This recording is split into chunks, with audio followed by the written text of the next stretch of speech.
বাড়ির মধ্যে এত মানুষ কি চাই ওরা কি লিখে? ও তোর তো বলাই হয়নি, আমরা তো পাত্রী দেখতে গেছিলাম। পাত্রী আমরা মাশাআল্লাহ খুব পছন্দ হয়েছে। এখন পাত্রী আমরা বাড়ি দুয়ার পাত্র দেখতে গেছি, যদি সব কিছু পছন্দ হয়ে যায় আজকে বিয়ের ডেট ফাইনাল করে ফেলছি। কেউ দেখে ফেলাইছো কোন ফাঁকে তোমরা, এগুলা আমার কইবা না, আমি জানি না শুনি না, আমার বলতে হবে না এগুলা। আমার তো একটা অন্যরকম ভাবনা আছে না এখন এগুলা। আমরা যে তোর বিয়ের ব্যবস্থা করতেছি এই কথা তোরে কে কইছি? আমার বিয়া না, তাহলে কার লাগে কি দেখতেছে?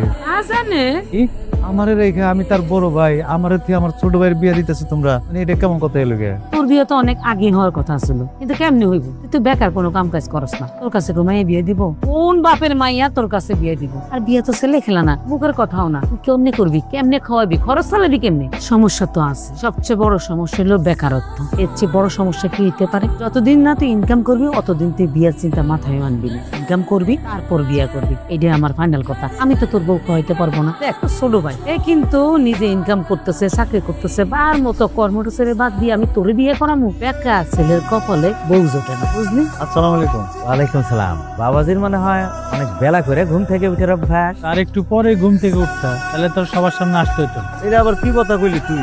দেরি করে আইছিস তো কি হইছে? তোমার জানানোর কি আছে? বিয়েটা তো আমার আগে জানাইলে তুমি কি করতে পারতা? আমার বিয়েতে কি 10 লাখ টাকা খরচ করতে পারবা? আমি কি তোমার একবার কইছি যে তুমি আমার বিয়েতে থাকতে পারবা না, কিছু করতে পারবা না? শুরু থেকে শেষ পর্যন্ত তোমারই থাকতে হবে, সব কাজ কাম তোমারই করতে হবে। বেকার থাকো তো, কাম কাজ তো করো না। বেকার থাকতে থাকতে মাথাটা তোমার খারাপ হয়ে গেছে। চুপচাপে যে দাঁড়ায় থাকো তো, তারা কি বলে সেটা শুন। আব্বা আপনি বলে ও তো ঠিকই বলছে, তুমি বাড়ির বড় ছেলে, বেকার, কাম কাজ তো কিছু করো না। বিয়ের দিন তারিখ কবে ঠিক করবো?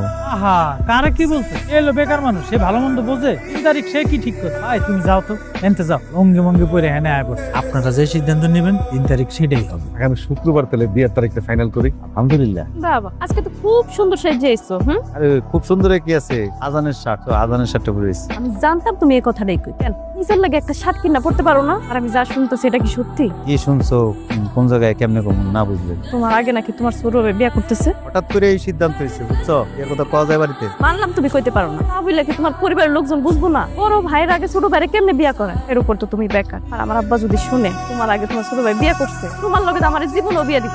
থাকে এর লেগে ওর বিয়ে করেছে। তোমার আম্মা কইলা তুমি সুন্দর মতন সবকিছু মাইনা নিলে। আমি কোনো কথাই শুনতে চাই না। তুমি যত তাড়াতাড়ি সম্ভব আমার বিয়ে করো, তা না আমি কিন্তু আমি আমার আব্বার পছন্দ গুলারে বিয়ে করে ফেলাম। তোমারে ছাড়া আমি থাকতে পারবো নাকি? থাকতে পারবা কি পারবা না ওইটা তো আমি জানি। আর আমি আব্বারে কতদিন বুঝাই রাখ, আব্বা তো আমাকে বিষয়ে সবকিছু জানে। আর কতদিন ধরে কইতাছি তোমার বাড়ি থেকে একটা লোক পাঠাও আমগো বাড়ি, ওইটাও তো করতেছে। আশেপাশের মানুষজন সবাই এখন খারাপ কইতাছে। আমি তোমার 1 সপ্তাহ সময় দিন, এর মধ্যে তুমি আমার একটা সিদ্ধান্ত নিয়ে জানাই দিও। বুঝাইতেছি মানে? আরে যাইতাছি তো আজানের জন্য বউ আনতে। আরে তোমারে কর কি আছে? আমার বিয়ে, আমি বউ আনতে চাই। তোমার বলার কোনো দরকার আছে? এইভাবে বলে না। আরে শত তো তোর বড় ভাই, তারা এমনিতেও তো একটা ঘটনা ঘটে গেছে যে ওর আগে তোর বউ আনতে যেতেছি। ও যদি না যায় এটা কেমন দেখায় না? এটা তুমি কেমন কথা কইলে আব্বা? আরে ভাইজান যদি আমগুলো লগে যায় তাহলে এই বাড়ি দেখাশোনা কে করবে? বাড়ি কি খালি রেখে যাবো নাকি? তোমার কোনো কাজ কাম না দিলে তো বাড়ির কাজ কাম করতে চাও না। ধরো এলো এই জায়গায় 3000 টাকা আছে, বাজারে যাবা, আয়া বাসর ঘরের জিনিসপত্র কিনবা। আইসা যাতে দেখি বাসর ঘর সুন্দর হবে সাজায় রাখ, ঠিক আছে? কি বললি এটা তুই? দেখো ভাইজান, আমার না তোমার একটা কাজ দিস, এটা তোমার কাছে অনেক বড় হয়ে গেল। বাড়ির মধ্যে খাওয়া ছাড়া তো কোনো কাজ কাম তোমার দেখি না। বেকারের ঘরে বেকার, সুন্দরভাবে বাজারে যাও, কথাবার্তা না কয়ে বাসর ঘরটা সাজায় রাখো, যাও। ওরা একটা কাজ দিছিস না, তো তাল বাহানা শুরু হয়ে যাবো। বেকার থাকতে থাকতে অভ্যাসটা খারাপ হয়ে গেছে, মাথাটা নষ্ট হয়ে গেছে। তুই কি কথা কয়ে সময়টা নষ্ট করবি? যাওয়া লাগবো না, দেরি দিচ্ছে। তুমি খারাপ হয়েছো কেন? চলো কথা। কই যাইতেছেন আপনি? তো আজানে বিয়েতে যাইতেছি। তুমি কি যাবো না? বানাতেই রাখি। ছোট ভাই বড় ভাইয়ের দায়িত্ব দিল বাসর ঘর সাজানে। কি করছো তুমি? এটা বাসর ঘর, তোমার আমি কি কইছিলাম সুন্দর করে বাসর ঘরটা সাজাইতে? তো বিশ্রী ভাবে সাজাইছো কি লেগা? আরে 3000 টাকা দিচ্ছি, তুমি কি করছো? বাসর ঘর দেখে তো মনে হচ্ছে 500 টাকার বাসর ঘর। গোলাপ ফুল পাইলা না, রজনীগন্ধা ফুল পাইলা না, প্লাস্টিক লয়েছে কি লেগা? আমি কি আগে কোনো সময় কারো বাসর ঘর সাজাইছি নাকি? আমি জানি কেমনে সাজায়। তুমি এটা কি করলে? আমি বাসর ঘর সাজাবো মানে? তুমি আছো কি লেগে? বাড়ির মধ্যে গিলন ছাড়া তো কোনো কাম নাই। কাজ কাম করো তুমি, একটা কাজ দিছি সেটাও তুমি ঠিক মতো করতে পারলা না। তুমি ভুলে যাও না যে আমার টাকার সংসারটা চল, আমার টাকা তুমি বসে বসে খাইতাছো, আবার আমার মুখে মুখে বড় বড় কথা কও না। তুমি যাও, আমার চোখের সামনেতে যাও। তোমার চেহারা দেখলে আমার শরীর জ্বলতেছে, যাও এখান থেকে। আমি বড় বড় কথা না কও, চোখের সামনে যাও। আম্মা, আব্বা, আম্মা। আরাম করো। এই দেখো তোর লগে মাইয়ে ডেকে দেয় আর বউ সাহায্য রয়েছে কেন? বউ সাজবো না, বিয়ে করে ফেলাইছি না।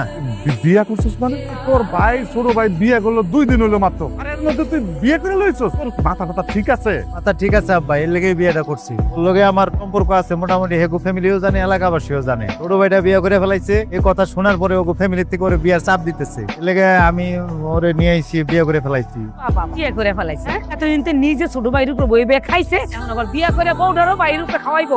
ভাই এই আজান আজান বাইরে আইতে খেজা সর্বনাশ হয়ে গেছে বাইরে।